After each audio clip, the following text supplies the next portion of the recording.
Assalomu alaykum hurmatli mijozlar. Bizda yangi telefonlarimiz kelishda davom etmoqda. Hurmatli mijozlar, sizlarni yangi telefonlarning narxlari bilan tanishtirib o'tamiz. Bu telefonlarimiz keskin ravishda ko'tarilib ketdi. Sababi mana bunaqa 1 yillik garantiyalari bilan bo'lib, ofitsialniy kirishni boshladi. Infinix Smart 20 telefonlarimiz.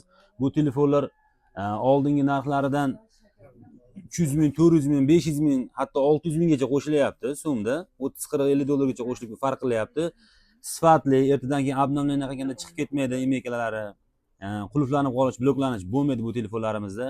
Shunga kanalimizga tashlab borganimizda narxlar qimmat chiqqanda bu bitta bizda emas, bu O'zbekiston bo'yicha shunaqa narx bugungi kunda hurmatli mijozlar. Bizda iPhone telefonlarimiz kelgan. iPhone 13 Pro, 13 Pro Max, 12, 12 Pro'larimiz kelgan.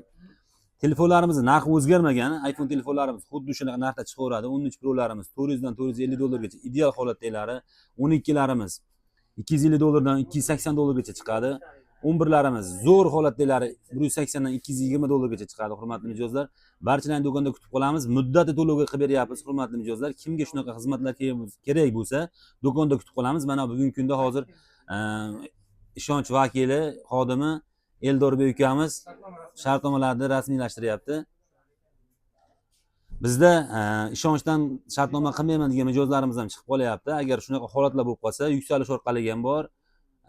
O'zimizdan o'zaro qilib bera olmaymiz. Shuni to'g'ri tushunib o'tirasizlar. Ko'pchilik telefon qilib o'zlaringdan qilaylik deyapti. Biz o'zimiz qilib bera olmaymiz. 2 ta 3 ta do'konlar orqali shartnoma qilib bera olamiz.